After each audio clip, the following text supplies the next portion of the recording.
Welcome to Drumbeats, the must-listen-to podcast which explains why Indigenous partnerships are the key to securing successful outcomes in natural resource and infrastructure investment in Canada. In August 2016, the lead singer of one of Canada's biggest rock bands, the Tragically Hip, was diagnosed with terminal brain cancer and used his final national tour to ask every Canadian to look at the state of relations between Indigenous and non-Indigenous peoples in Canada and to do something to change them. Gord Downie of the Tragically Hip died 14 months later.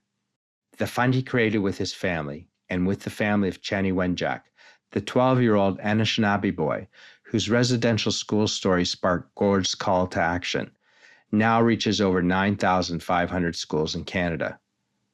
Over 100 major Canadian corporates, including the top 5 Canadian banks, have made multi-year commitments to its legacy space program.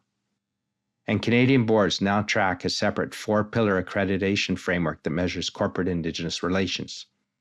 I'm Mark Magnacca, and my co-host Rob Brant and I are joined today by Sarah Midanik, President and CEO of the Gord Downie and Chanie Wenjack Fund, and also a board director at the Canadian Council for Indigenous Business. For international investors evaluating Canadian assets, this conversation explains why the cultural transformation in Canada over the past decade goes well beyond a legal rights framework and why Sarah frames Indigenous relations as a bottom line issue. Well, Sarah Midanik, the President and CEO of the Gord Downie Chanie Wenjack Fund, welcome to Drumbeats. Thanks for joining us. Thanks so much for having me. Yes, fantastic to have you on representing your organization and being able to join us. I think this is a very special podcast. It will be a very special podcast for our listeners and viewers. Thank you very much. So you lead the Gord Downie and Chanie Wenjack Fund. You also sit on the board of the Canadian Council for Indigenous Business.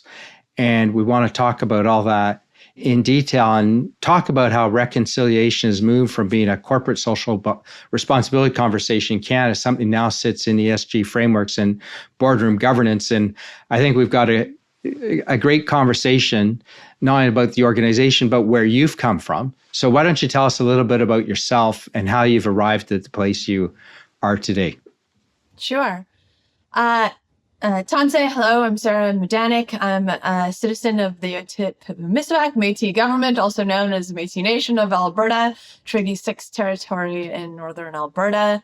I often say, I came to this role because it's in my blood. It's heart-centered work. I come from a strong family of Indigenous leaders and working across a number of different sectors.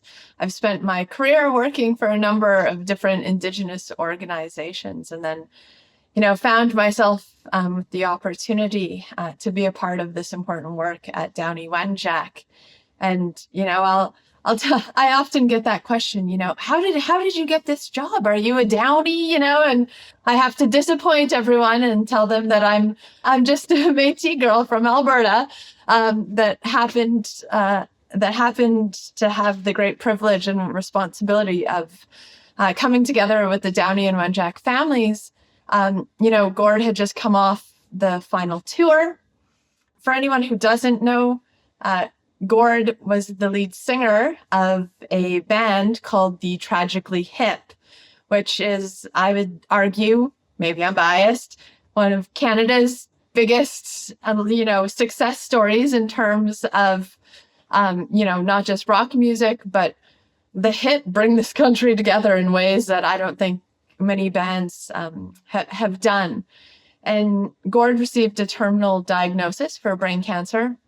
And he embarked on what I would argue is just an otherworldly, miraculous final tour across the country, at a point where he couldn't even remember the names of his children, and he was performing every night.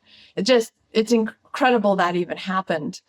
And what's so incredible is that he used that opportunity to talk about the importance of reconciliation, of Indigenous relations, that we needed to look at ourselves as a country and reflect on whether we were proud of the relationship we had with Indigenous peoples and communities, because we shouldn't be.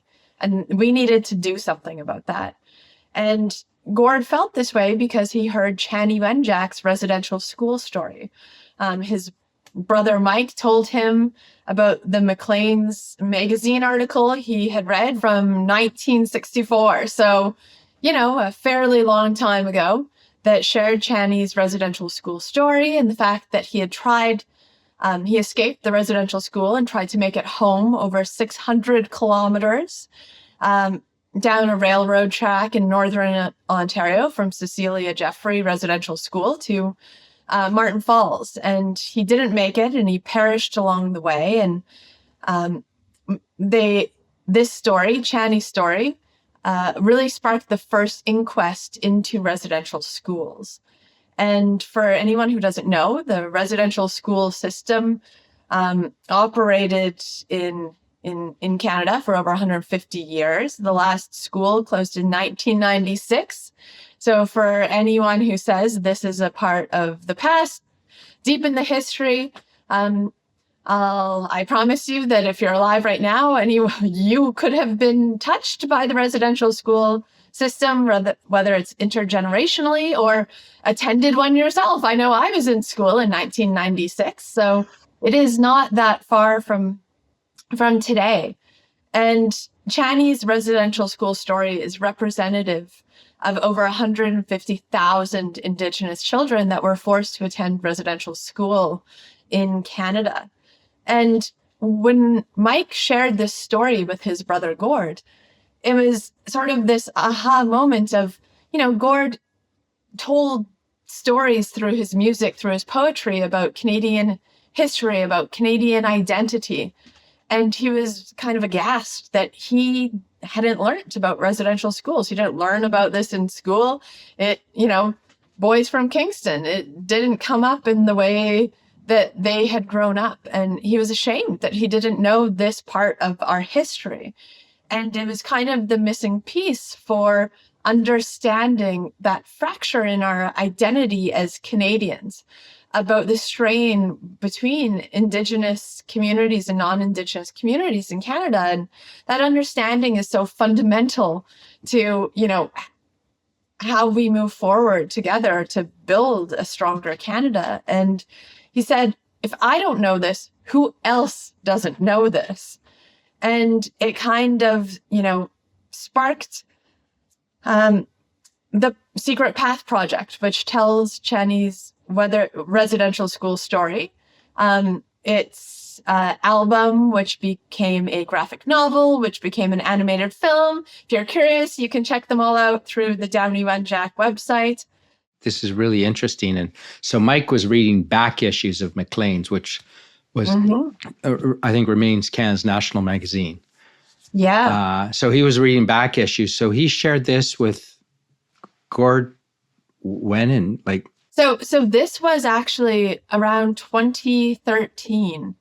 And amazing. So, yeah. Right. When you think about it.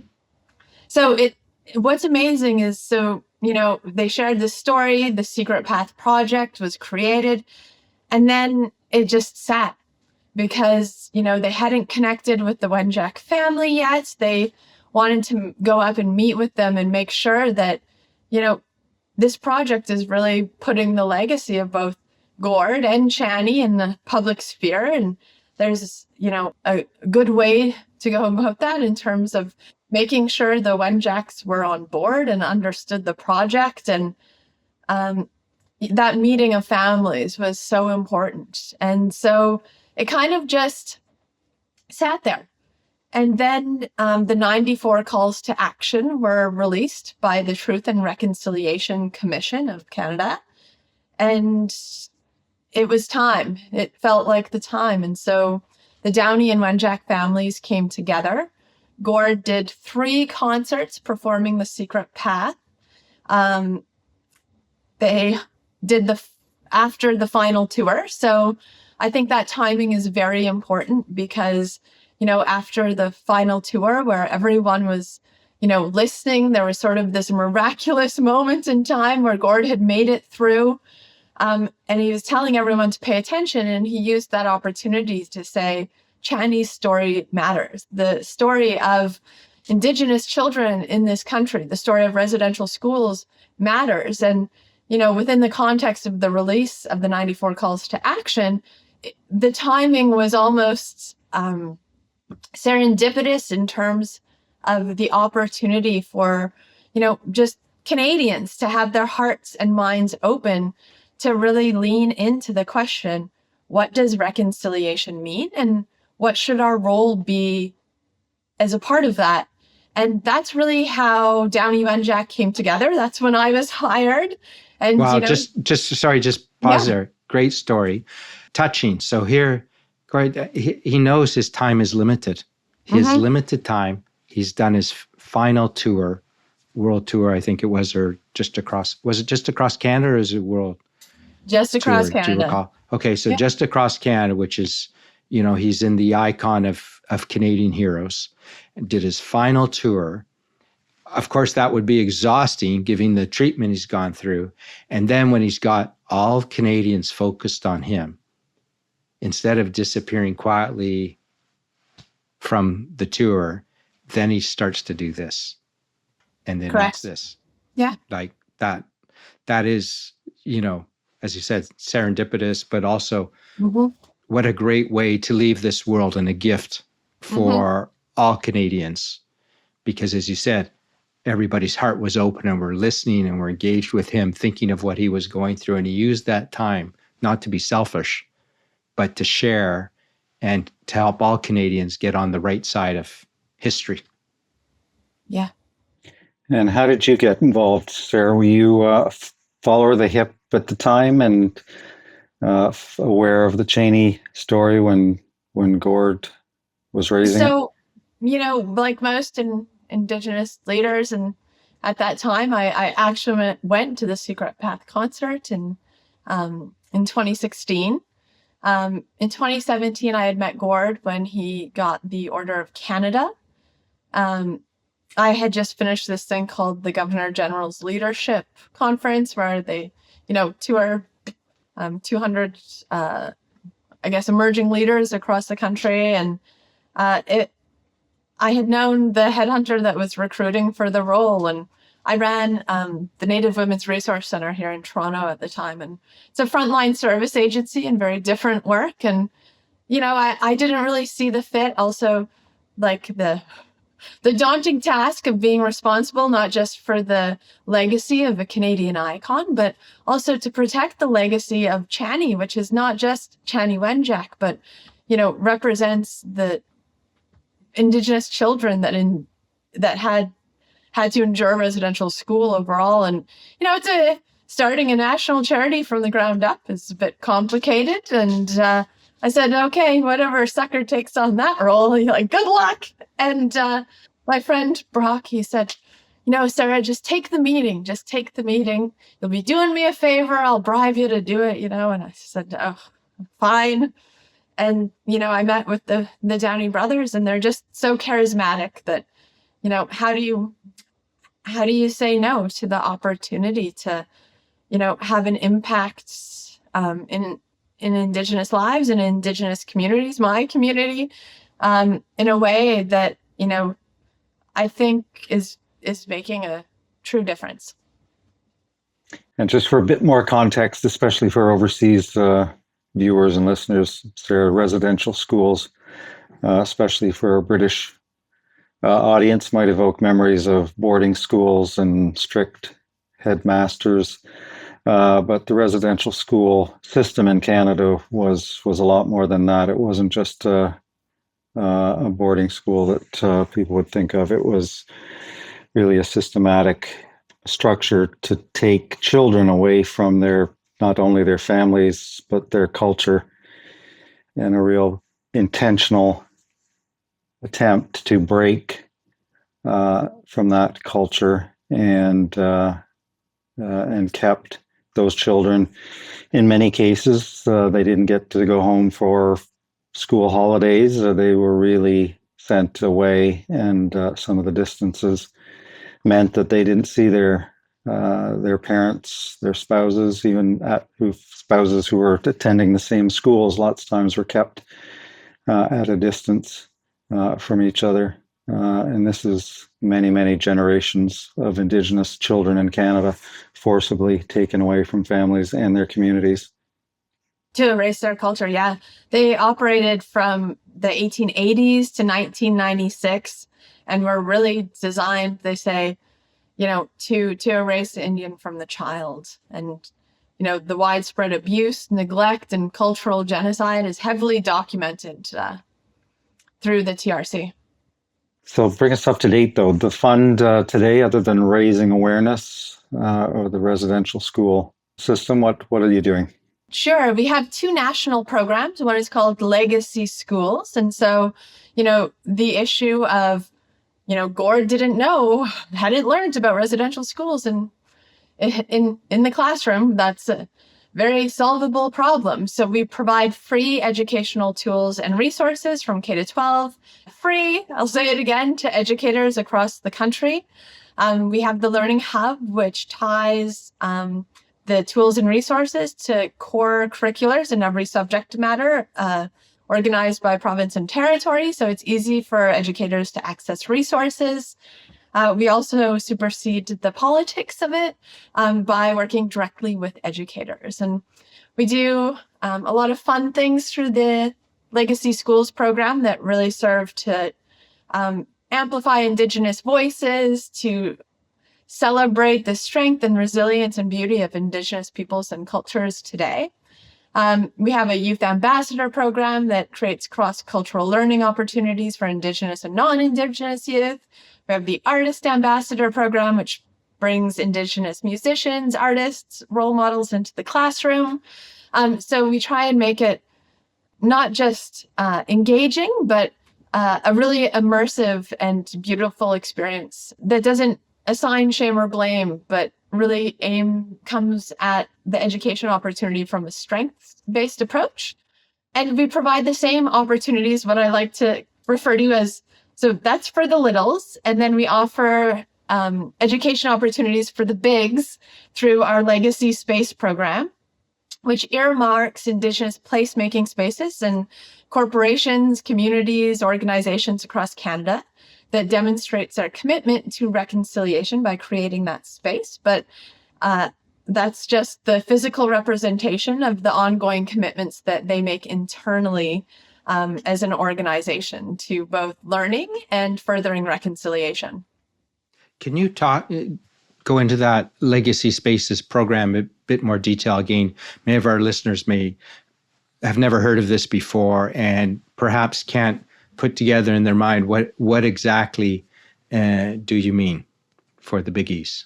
Yeah, sure. So, lots of our partners, they use the creation of the Legacy Space as a way to not just engage Indigenous employees internally, but Indigenous partners and communities they may work with externally too, to, really reflect those relationships, Indigenous peoples in which the lands they might operate on in an intentional and respectful way. So they're very much Indigenous placemaking spaces that also offer learning opportunities internally for their employees, for their team. So whether it's in a boardroom or the lunchroom or the main entryway or the green space outside, within the space is also often education opportunities. So whether it's literature, whether it's QR codes, whether they host cultural competency training, it's a 5-year commitment. And each phase of the program sort of helps our partners through their own internal reconciliation journeys. I think one of the things that can be daunting for a corporation is, why do we have to do this work? Where do we start? How do we start? There's such a fear about doing something wrong. This program really provides sort of that support system to help organizations work through those questions internally in a way that is authentic to who they are, the business that they do, the partners that they work with. It's a really beautiful opportunity to engage in reconciliation in a meaningful way. And would you be able to name some of the companies who have these spaces? I think when our listeners hear who that is.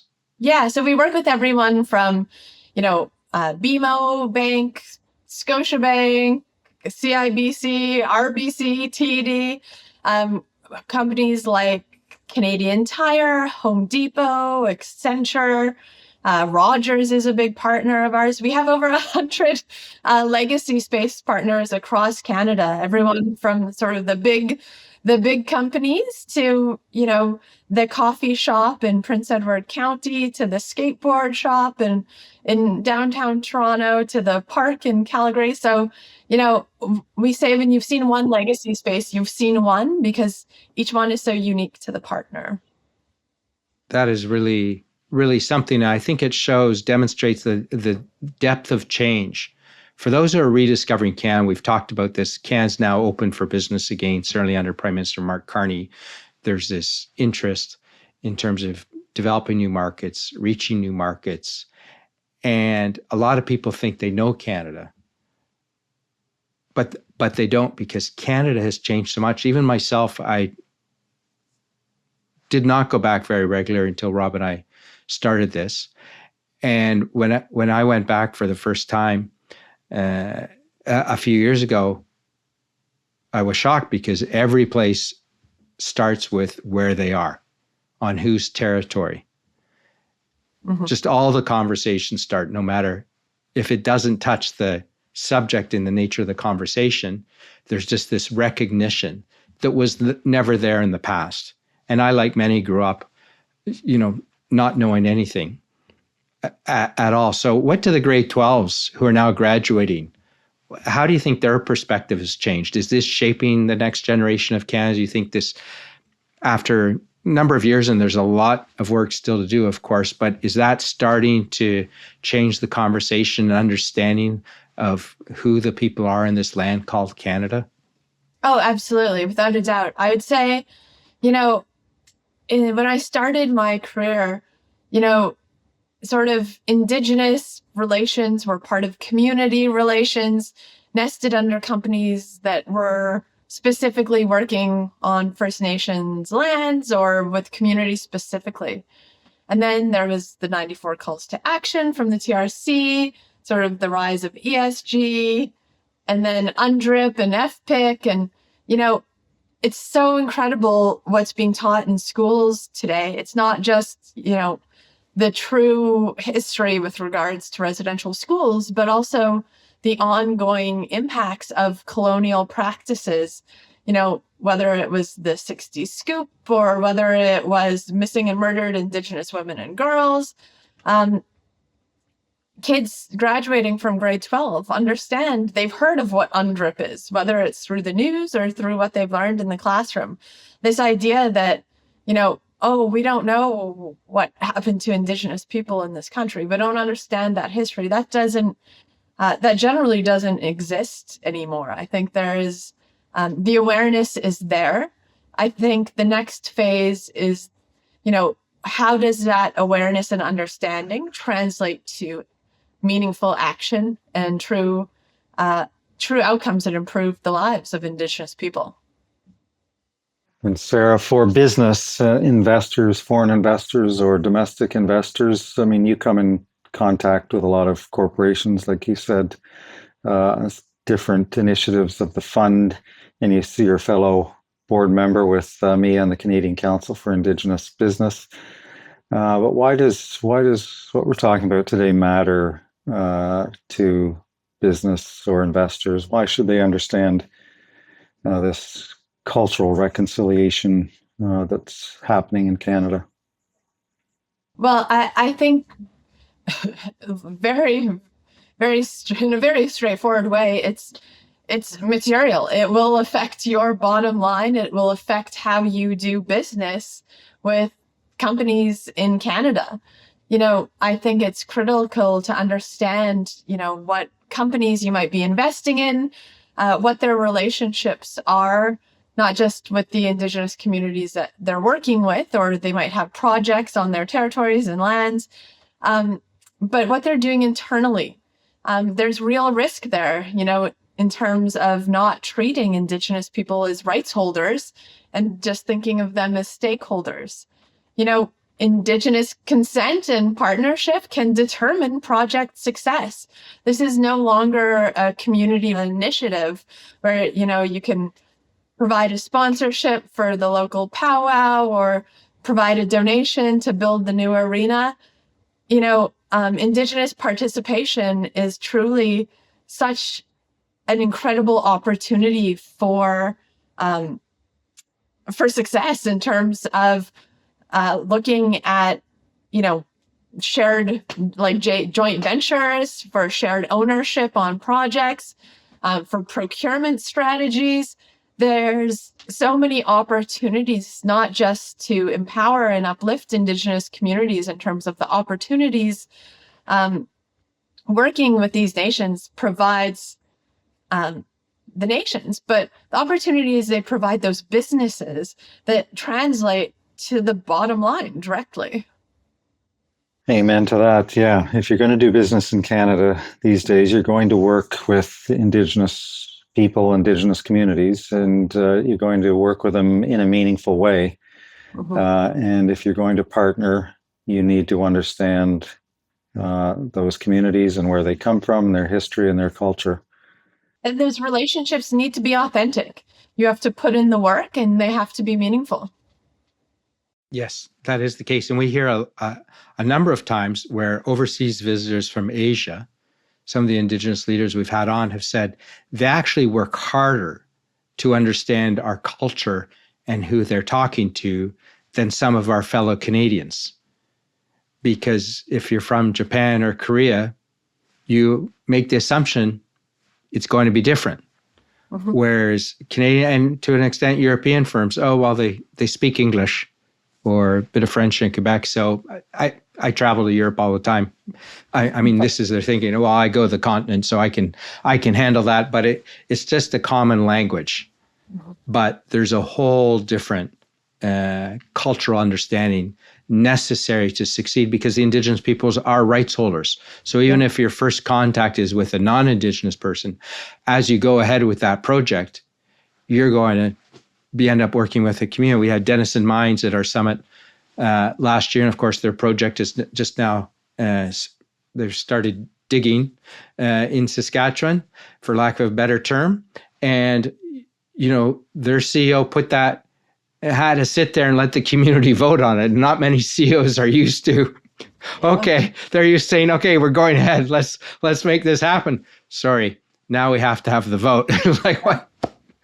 So that is a huge change. Something that comes back to the UK and touches many communities is to talk a little bit about the blanket fund and what that is still about, because of course the Hudson's Bay Company probably was the worshipful company of adventurers at some point in time, has played a huge role in Canadian history and all kinds of different perspectives. But that's a direct link back here, just as you saying you're selected as a young leader in the Governor General's program, which of course is the representative of the Crown in Canada, the Governor General for King Charles, and we recently had the national chief and others over visiting King Charles. Can you talk a little bit about that? Because I think it's important for people to understand how you're using this blanket. Yeah, it's a really beautiful, I think, program that came together. So Hudson's Bay, of course, is, maybe could be looked at as one of the first tools of the colonization of Canada, of course, with the fur trade. And so what is the most sort of iconic representation of Hudson's Bay, but the stripes blankets, the 4-point blankets that, were traded for furs along not just the trap lines, but along the river routes. And ultimately, Canada was settled. And so there's a really complicated history with that blanket within Indigenous communities because, for some, it represents the colonization. So for them, it represents sickness that was transferred through blankets. For some, it represents pride because their ancestors married their, Cree women, and then, Métis nations were born, and that's part of the family history. But it is representative of something much bigger than just a blanket. And, when Hudson's Bay considered their reconciliation journey and what that looked like, they acknowledged that they couldn't talk about reconciliation without acknowledging their role within the colonization of Canada. And they were bold and they were willing to do that work. And so we engaged with them to figure out what that could look like, what would be meaningful for Indigenous communities. And we engaged in a multi-year national consultation about what this program could look like. And what we landed on was for all the profits from the sales of the blankets to come back to Indigenous communities to improve the lives of Indigenous people.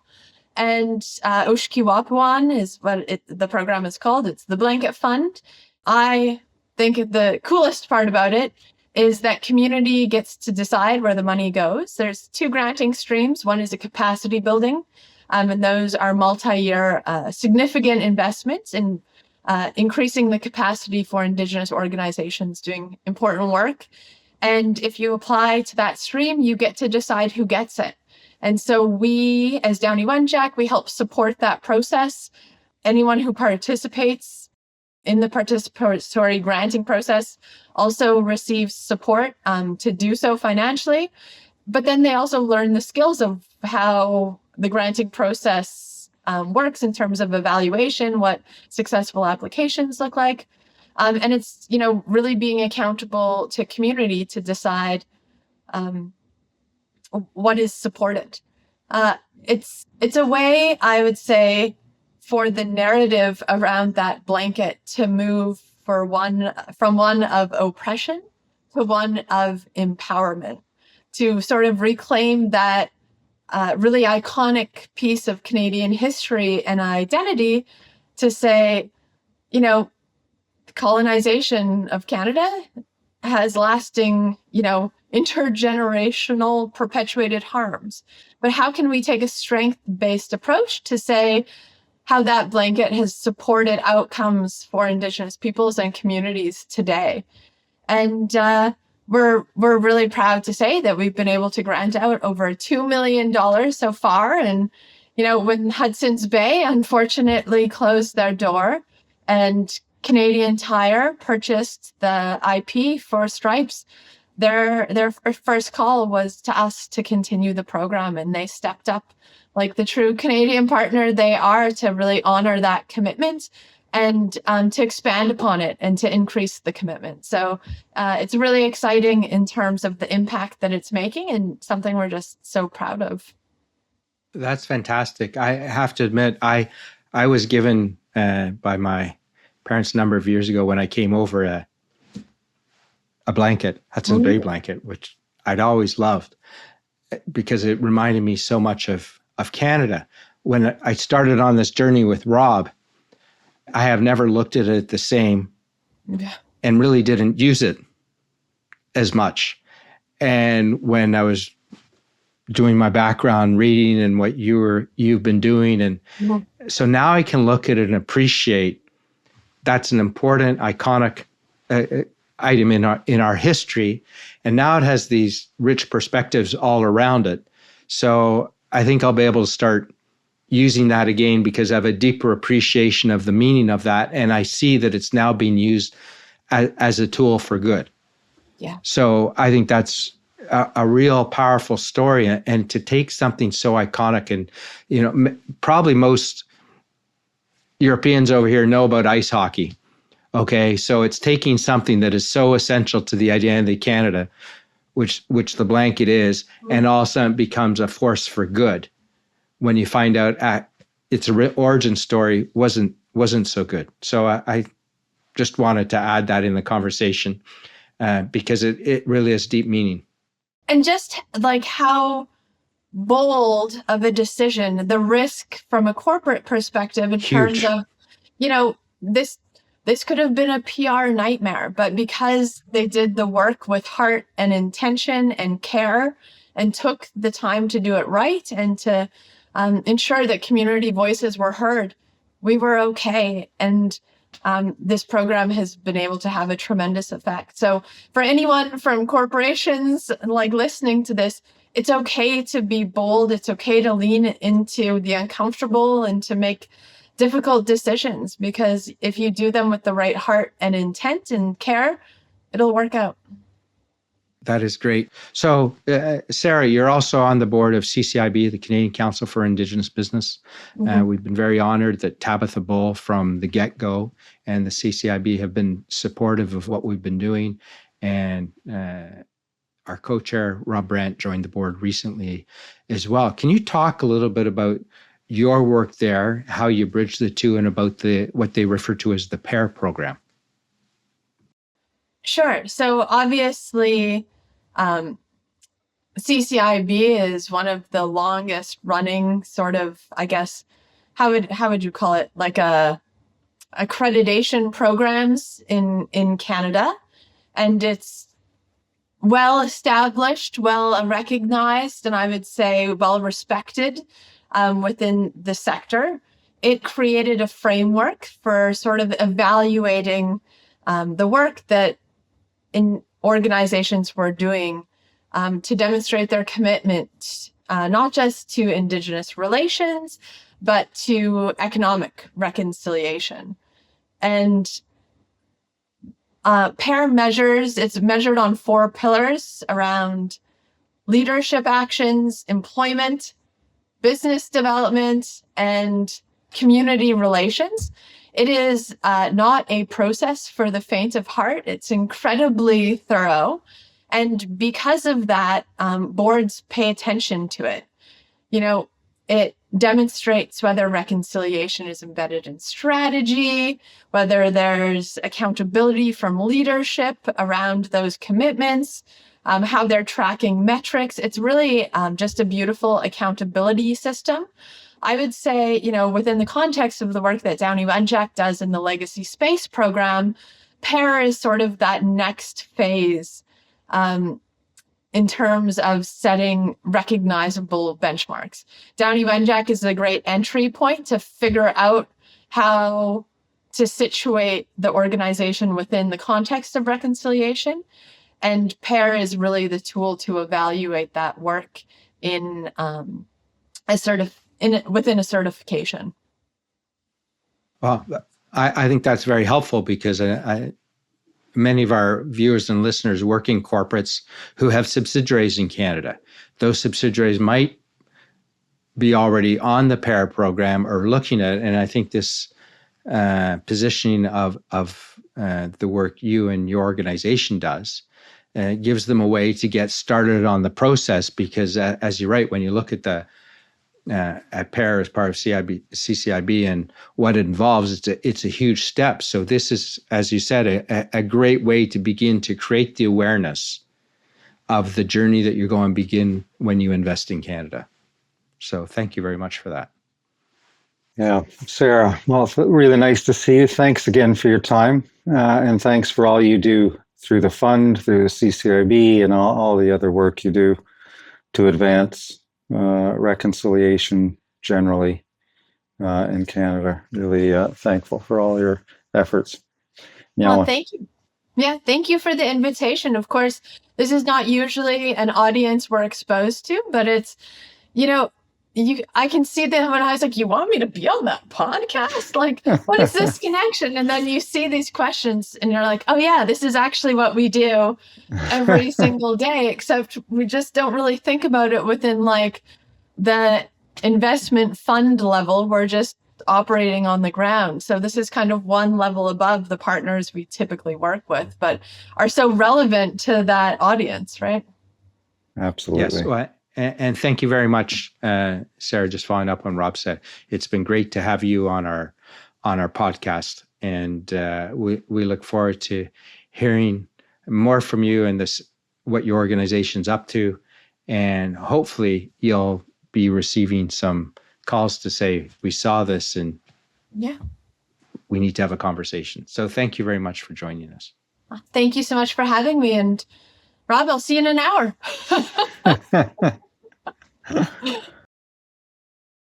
Thank you, Sarah Midanik, for sharing her insights with us, and thank you for viewing and listening.